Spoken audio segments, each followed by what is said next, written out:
कहानी की शुरुआत एक हाई सिक्योरिटी जेल से होती है जिसमें दुनिया के खतरनाक क्रिमिनल्स को रखा गया होता है। जेल में हम देखते हैं कि पुलिस वाले 3 कैदियों को एक खास सेल में ले जा रहे होते हैं, लेकिन वहां पर एक कैदी पहले से मौजूद होता है जिसका नाम पीटर होता है, जिसे सजाए मौत होने वाली होती है। पीटर उन तीनों से ज्यादा पावरफुल होता है। अचानक पीटर उन पर हमला कर देता है। पीटर एक ही पंच में उनकी हड्डियां तोड़ देता है। वो तीनों को बुरी तरह मारता है और फिर उठाकर दीवार से टकरा देता है। इसी दौरान कुछ लोग इस लड़ाई को रिकॉर्ड कर रहे होते हैं और दूर एक आइलैंड पर केविन और उसकी टीम ये सब कुछ लाइव देख रही होती है। केविन पीटर की ताकत से काफी इम्प्रेस होता है और अपने आदमियों से कहता है कि यह आदमी ताकतवर है, इसे भी शामिल कर लो। इसीलिए केविन के आदमी जेल के इंचार्ज से बात करते हैं और उसे रिश्वत देते हैं ताकि वो पीटर को उनके हवाले कर दे, क्योंकि वैसे भी तो उसे सजाए मौत होने वाली है। इसके बाद सीन केविन की तरफ शिफ्ट होता है जो अपने स्टाफ से बात कर रहा होता है और कहता है कि कोई गलती नहीं होनी चाहिए क्योंकि यह लाइव ब्रॉडकास्ट पूरी दुनिया देखने वाली है। यहाँ हमें पता चलता है कि केविन बहुत अमीर है और वो एक खतरनाक गेम शो प्लान कर रहा होता है जिससे वो बहुत ज्यादा पैसा कमाना चाहता है। केविन इन्हीं जेल के क्लिप्स को इस्तेमाल करके पूरी दुनिया में एड्स चला रहा होता है और उसने एडवर्टाइजिंग पर मिलियंस डॉलर्स लगाए होते हैं। शो सिर्फ 22 घंटे बाद शुरू होने वाला होता है, इसलिए केविन चाहता है कि ज्यादा से ज्यादा लोग इस डेडली शो के बारे में जानें। केविन कंट्रोल रूम से बाहर निकलकर अपने दोस्त लाओ के पास जाता है जो कैमरा एक्सपर्ट होता है। लाओ बताता है कि उसने इस आइलैंड के हर कोने में 70 कैमरे लगा दिए हैं जो हर चीज को रिकॉर्ड करेंगे। केविन कहता है कि मुझे इस आइलैंड का कोई भी हिस्सा बिना कैमरे के नहीं चाहिए। फिर वो अपनी गर्लफ्रेंड जूली से मिलता है। जूली भी उसे इस डेडली शो करने में सपोर्ट कर रही होती है।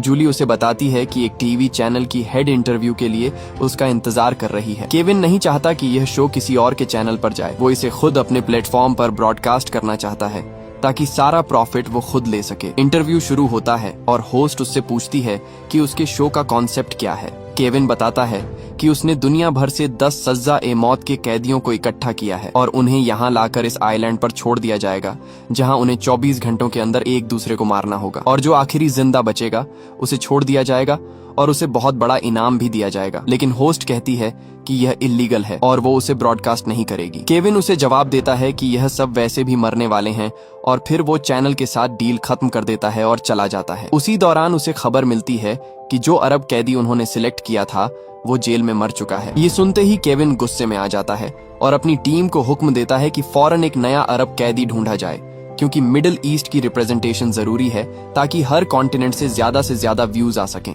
फिर हम जेल का सीन देखते हैं जहां एक अरब कैदी हाशिम होता है। पुलिस वाले 2 और कैदियों को उसके सेल में डालते हैं, लेकिन उनमें एक कैदी बहुत ज्यादा खतरनाक होता है जिसका नाम जैक होता है। पुलिस वाले दूसरे कैदी को हाशिम पर हमला करने को कहते हैं, लेकिन हाशिम उसे कुछ ही सेकंड्स में मार देता है। अब जैक की बारी होती है अटैक करने की। पुलिस वाला जैक से कहता है कि हाशिम पर हमला करो, लेकिन जैक कहता है कि वो बिना वजह किसी को नहीं मारता, लेकिन अगर कोई उस पर हमला कर दे तो वो उसे छोड़ता भी नहीं। ये सुनकर पुलिस वाला हाशिम को चाबियां दे देता है जिसे यूज करके हाशिम जंजीरें खोल लेता है। इसके बाद जैक और हाशिम आमने सामने आ जाते हैं। जैसे ही हाशिम हमला करता है, जैक एक ही वार में उसे खत्म कर देता है। केविन ये सब लाइव देख रहा होता है। वो अपनी टीम से कहता है कि मुझे यह अमेरिकन आदमी चाहिए ताकि जो लोग अमेरिका से नफरत करते हैं उसी नफरत को यूज करके ज्यादा व्यूज और पैसा कमाया जा सके। अगले दिन सारे कैदियों को एक जगह जमा किया जाता है। वहाँ पर माइकल नाम का एक आदमी होता है जो 4 साल स्पेशल फोर्स में रह चुका होता है और उसने 30 से ज्यादा लोगों का कत्ल किया होता है, और यही खतरनाक आदमी इस कहानी का विलन होता है। इतनी तारीफ सुन के भी समझ में नहीं आया। यहीं पर केविन जैक से मिलता है और उसे बताता है कि वो दुनिया का सबसे बड़ा शो करने वाला है और इससे बहुत ज्यादा प्रॉफिट कमाने वाला है। फिर वो उसका रिकॉर्ड देखता है और उसे पता चलता है कि जैक ने एक पूरी बिल्डिंग सिर्फ इसलिए उड़ा दी थी कि वो धूप को आने से रोक रही थी। बाद में केविन दूसरे कैदियों से मिलता है जहां उसे एक कपल मिलता है। इस कपल ने मिलकर बहुत से लोगों का कत्ल किया होता है। वो उनसे कहता है कि तुम दोनों एक दूसरे का साथ दे सकते हो, लेकिन आखिर में सिर्फ एक ही जिंदा बचेगा। फिर उसका असिस्टेंट मेसिवो आता है और तमाम कैदियों को गेम के रूल्स समझाता है। उनके पांव में एक बम बंधा हुआ होता है। वो उन्हें साफ साफ वार्निंग देता है कि अगर किसी ने भी इस बम को खोलने की कोशिश की या कोई वायर काटा तो वो फौरन मर जाएगा। और सिर्फ इतना ही नहीं, उन्हें यह भी बताया जाता है कि 30 घंटों बाद ये बम ऑटोमेटिकली एक्सप्लोड हो जाएंगे, चाहे वो कुछ भी कर लें। लेकिन जिंदा रहने का सिर्फ एक ही चांस है। अगर उन सब में से सिर्फ एक विनर निकल आता है तो उसी का बम डीएक्टिवेट कर दिया जाएगा। और एक और खौफनाक बात, हर बम के अंदर एक चिप लगी हुई होती है। अगर कोई भी इस चिप को निकालने की कोशिश करे तो सिर्फ 5 सेकंड्स बाद बम फट जाएगा। इस अनाउंसमेंट के बाद बम को एक्टिव कर दिया जाता है और उनके पास अब सिर्फ 30 घंटे होते हैं जिंदा रहने के लिए। उनकी जिंदगी का हर सेकंड काउंट हो रहा होता है। यह देखकर सब कैदी घबरा जाते हैं और उन्हें समझ आ जाता है कि यह कोई नॉर्मल गेम नहीं बल्कि जिंदगी और मौत का मैदान है। इसी बीच जैक बिल्कुल सुकून से खड़ा होता है, जैसे उसे कोई फर्क ही नहीं पड़ता। फिर सबको हेलीकॉप्टर में बिठाकर एक दूर आइलैंड की तरफ ले जाया जाता है। यह आइलैंड बिल्कुल खाली होता है, इसलिए यह गेम यहाँ पर किसी रोक टोक और लॉ के बिना हो सकता था। हेलीकॉप्टर में सब लोग चेन्स से बंधे होते हैं और उन्हें एक एक करके आइलैंड पर फेंका जाता है। उनके मुंह में चाबियां डाल दी जाती हैं ताकि अगर चांस मिले तो अपनी हैंडकफ्स खोल सकें। लेकिन सबको थोड़ा दूर दूर समुद्र में गिरा दिया जाता है ताकि कैदी एक दूसरे को ढूंढकर मारें और ये गेम जल्दी खत्म न हो। इसी दौरान एक प्रिजनर को गलत जगह पर फेंक दिया जाता है और उसकी खौफनाक मौत हो जाती है। ये सबसे पहला एलिमिनेशन होता है। सबसे इंटरेस्टिंग बात ये थी कि जैक ने अपनी हैंडकफ्स की चाबी लेने से ही रिफ्यूज कर दिया था। केविन का आदमी उसे कहता है कि तो फिर ऐसे ही बंधा रहेगा, लेकिन वो बस खामोश रहता है। वो आदमी जैक को सीधा आइलैंड पर फेंक देता है और इस वजह से जैक को दर्द भी होने लगता है। अब सारे कैदी इस आइलैंड पर लैंड कर चुके होते हैं। दूसरी साइड पर केविन और उसकी टीम लाइव ब्रॉडकास्ट कर रही होती है। केविन बहुत एक्साइटेड होता है क्योंकि उसे पता होता है कि दुनिया भर से लोग इस डेडली गेम को देखने वाले हैं। वो बस व्यूअर्स का वेट कर रहा होता है और जल्द ही नंबर्स बढ़ने लगते हैं। अब सीन शिफ्ट होता है एक और प्रिजनर पर जिसका नाम मशीता होता है। मशीता को दूर एक आदमी नजर आता है, इसलिए वो छुपने की कोशिश करती है, लेकिन तभी एक और प्रिजनर उस पर अटैक कर देता है। वो आदमी उसे बहुत बुरी तरह मारना स्टार्ट कर देता है और उसे जमीन पर गिरा देता है। ये सब लाइव दिखाया जा रहा होता है और कैमरे हर एंगल से वीडियो रिकॉर्ड करने की कोशिश करते हैं ताकि वीडियो और ज्यादा इंटरेस्टिंग लगे। लेकिन मशीता हिम्मत नहीं हारती। वो एक लकड़ी का टुकड़ा उठाती है और उसकी गर्दन में घुसा देती है और मौका मिलते ही उसके बम की चिप निकाल देती है और 5 सेकंड्स के बाद वो प्रिजनर बम के ब्लास्ट से खत्म हो जाता है। केविन और उसकी टीम ये सब देखकर खुश हो रहे होते हैं क्योंकि व्यूअरशिप रैपिडली बढ़ रही होती है। लेकिन केविन की वाइफ जूली, जो पहले केविन को सपोर्ट करती थी, अब ये देखकर उसे बुरा लगने लगता है। जूली को समझ आ जाता है कि यह सब इंसानियत के खिलाफ है। एक टेक्नीशियन केविन को बताता है कि 5 मिलियन लोग ऑलरेडी लाइव स्ट्रीम ज्वाइन कर चुके हैं। केविन मुस्कुराता है और कहता है कि अभी तुमने कुछ नहीं देखा, थोड़ी देर में पूरी दुनिया देख रही होगी।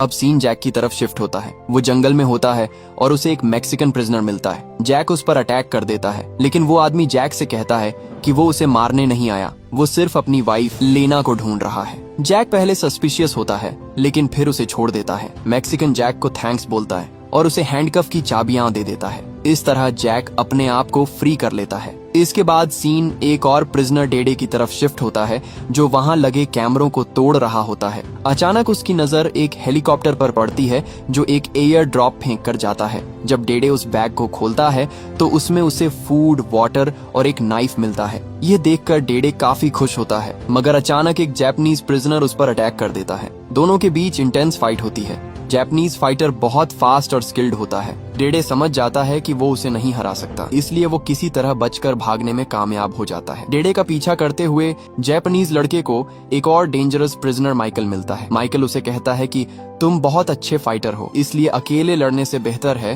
कि हम दोनों टीम बना लें। हम मिलकर सबको खत्म कर सकते हैं। जापानीज लड़के को कुछ समझ नहीं आ रहा होता, लेकिन माइकल उसे अपनी सनग्लासेस देकर दोस्ती की शुरुआत करता है और दोनों मिलकर टीम बना लेते हैं। दूसरी तरफ जैक जंगल में भटक रहा होता है।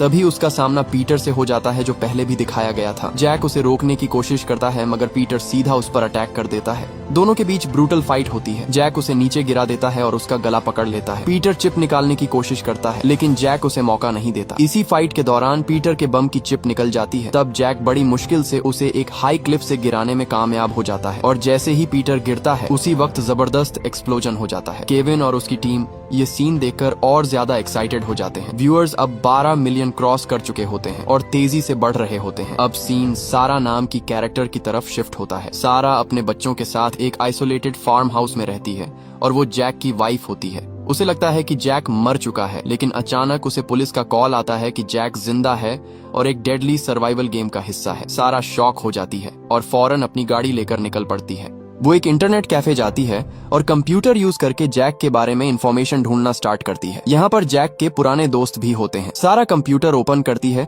और गेम की ऑफिशियल वेबसाइट एक्सेस करती है। वहाँ उसे जैक की तस्वीर नजर आती है। वो क्लियरली कंटेस्टेंट्स में इंक्लूड होता है। अब वो लाइव स्ट्रीम को फॉलो करना स्टार्ट कर देते हैं ताकि समझ सकें कि असल में हो क्या रहा है। दूसरी तरफ लियाना अपने शौहर को ढूंढ रही होती है। अचानक उसे पास से फुटस्टेप्स की आवाज सुनाई देती है। वो फौरन छुप जाती है, मगर वो आदमी कोई और नहीं बल्कि उसका शौहर मैक्सिकन होता है। वो दोनों डिसाइड करते हैं कि अब सर्वाइवल के लिए छुप कर रहना होगा जब तक गेम खत्म नहीं होता। लेकिन तभी माइकल वहाँ आ जाता है, जिसके दिल में बिल्कुल रहम नहीं होता। मैक्सिकन अपनी वाइफ को साइड पर कर देता है और माइकल से डायरेक्ट फाइट स्टार्ट कर देता है। माइकल उससे ज्यादा पावरफुल होता है, लेकिन मैक्सिकन फाइटर हिम्मत से उसे हरा देता है। लेकिन अचानक सिचुएशन पलट जाती है। लियाना को जापानीज फाइटर पकड़ लेता है और उसे मारने की कोशिश करता है। माइकल इस अपॉर्चुनिटी का फायदा उठाता है। वो एक लकड़ी से मैक्सिकन की नी को तोड़ देता है और उसे चेन से बांध देता है और कहता है कि अब देख, लियाना की डेथ लाइव एंजॉय कर। इसके बाद जापानीज फाइटर और माइकल मिलकर लियाना को मारते हैं। लियाना अपना डिफेंस भी नहीं कर पाती।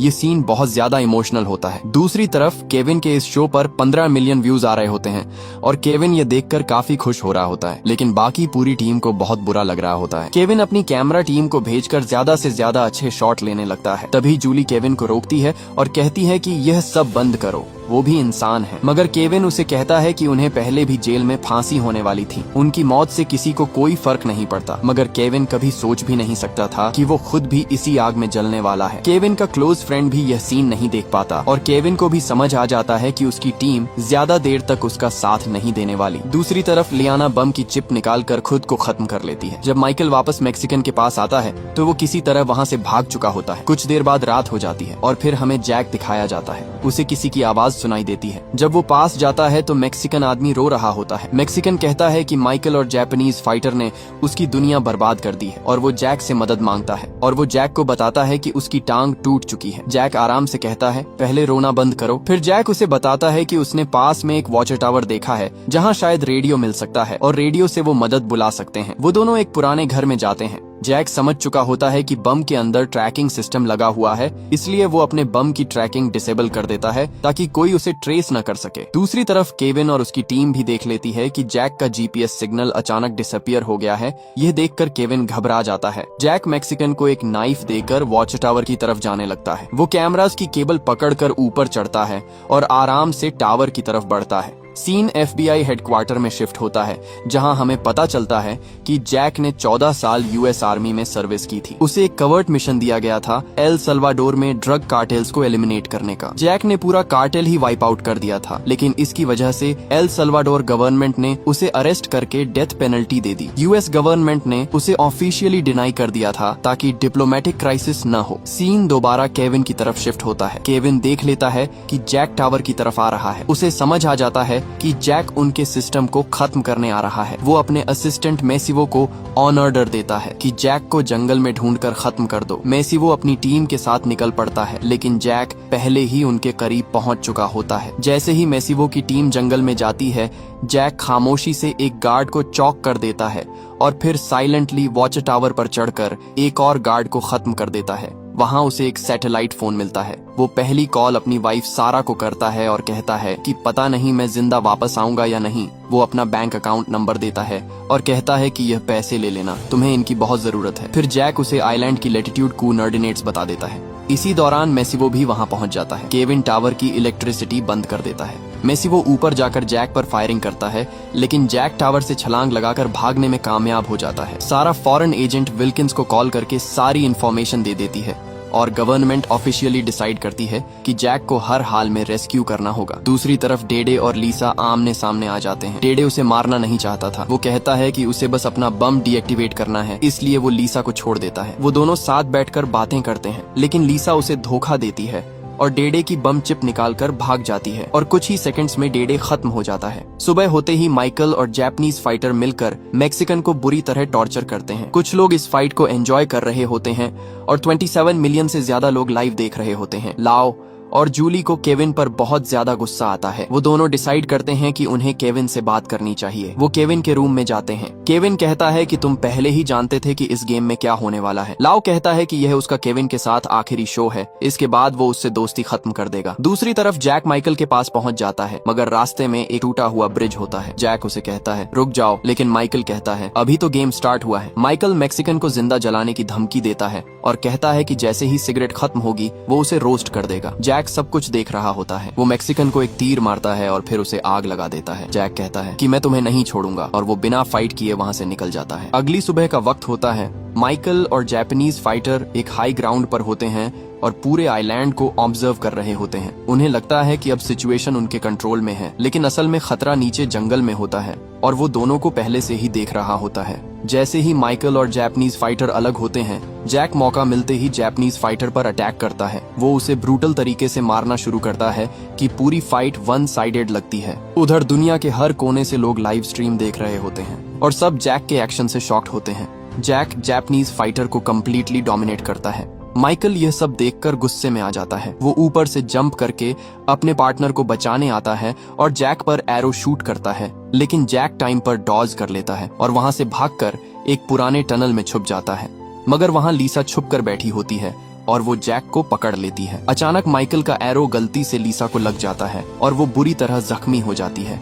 जापानीज फाइटर और माइकल मिलकर जैक को खत्म करने की कोशिश करते हैं और उसके टनल में आग फेंक देते हैं। वहां आग तेजी से फैल जाती है। जैक को नीचे एक अंडरग्राउंड टनल का रास्ता मिल जाता है। वो लीसा को बचाने की कोशिश करता है, लेकिन लीसा पैनिक में आकर बम चिप एक्टिवेट कर देती है और बम से पूरा एरिया ब्लास्ट हो जाता है। सबको लगता है कि जैक भी इस ब्लास्ट में मर गया। माइकल और जापानीज फाइटर खुश होते हैं कि अब सिर्फ हम दो बचे हैं। अब उन दोनों की फाइट होने वाली होती है ताकि कोई एक जिंदा रह सके, लेकिन जापानीज फाइटर जंगल के अंदर भाग जाता है और अब क्लोज फाइट स्टार्ट हो जाती है। अचानक जैक जापानीज फाइटर के पास आ जाता है और उसके साथ खतरनाक फाइट करता है। तभी वहाँ माइकल भी आ जाता है और दोनों जैक से मिलकर फाइट करते हैं, लेकिन जैक बड़ी आसानी से उन दोनों को बुरी तरह मारता है और जापानीज फाइटर को सीधा खत्म कर देता है। माइकल अब अकेला रह जाता है और डर के मारे भाग जाता है। जैक भी माइकल का पीछा करता है और दोनों एक वाटरफॉल पर आमने सामने आ जाते हैं। माइकल जैक से कहता है हम फिर मिलेंगे और वो वाटरफॉल से जंप कर देता है। जैक भी डिसाइड करता है कि वो उसे जिंदा नहीं छोड़ेगा, इसलिए वो भी जंप कर देता है। कुछ देर बाद जैक पानी से बाहर निकल आता है। उधर केविन और उसकी टीम हेलीकॉप्टर से सर्वाइवल किट ड्रॉप करती है। वो जानबूझकर माइकल की तरफ ड्रॉप करते हैं ताकि जैक डिस्ट्रैक्ट हो जाए। माइकल पहले पहुंचकर वेपन्स उठा लेता है। वो जैक पर अटैक करता है, लेकिन जैक रॉक्स के पीछे छुप जाता है। माइकल उस पर गोलियों की बारिश कर देता है।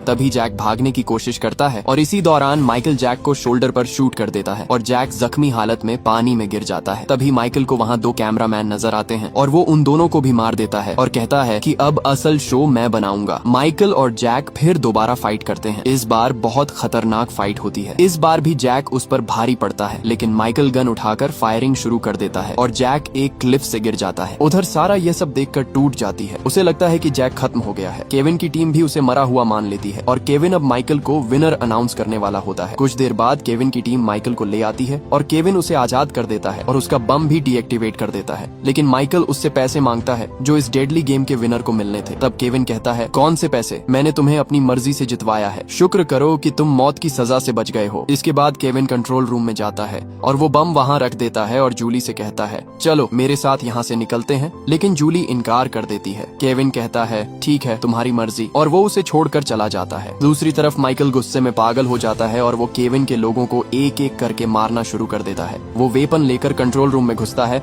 और स्टाफ से केविन के बारे में पूछता है। जब वो झूठ बोलते हैं तो वो एक एक करके सबको मार देता है और कुछ देर बाद पूरी टीम को खत्म कर देता है। दूसरी तरफ एक सरप्राइजिंग ट्विस्ट होता है कि जैक अभी भी जिंदा होता है। वो पानी से बाहर निकल आता है, लेकिन वो बहुत कमजोर होता है। बाद में जैक किसी तरह केविन के हेडक्वार्टर तक पहुंच जाता है और वो देखता है कि गार्ड्स मरे हुए हैं और वेपन्स पड़े हैं। जैसे ही वो वेपन उठाता है, केविन और मैसिवो उसे देख लेते हैं और उसे मारने की धमकी देते हैं। मैसिवो उसे मारने ही वाला होता है, लेकिन अचानक जैक उस पर अटैक करके उसे खत्म कर देता है, मगर केविन वहाँ से भाग जाता है। इसी दौरान माइकल जूली से केविन की लोकेशन पूछता है। तभी जैक भी वहाँ पहुँच जाता है। माइकल हैरान होता है कि जैक इतनी गोलियों के बाद कैसे जिंदा है। माइकल जैक को बताता है कि वो इस गेम का हिस्सा नहीं बनना चाहता था, उसे मजबूर किया गया था, लेकिन जैक उसकी बात नहीं मानता और उसे खत्म कर देता है। जब जैक केविन तक पहुँचता है तो केविन केविन हेलीकॉप्टर में भागने की कोशिश कर रहा होता है। जैक उस पर फायरिंग करता है लेकिन उसका कोई फायदा नहीं होता। आखिर में उसकी गोलियां खत्म हो जाती हैं। केविन उसे गुड बाय कहता है,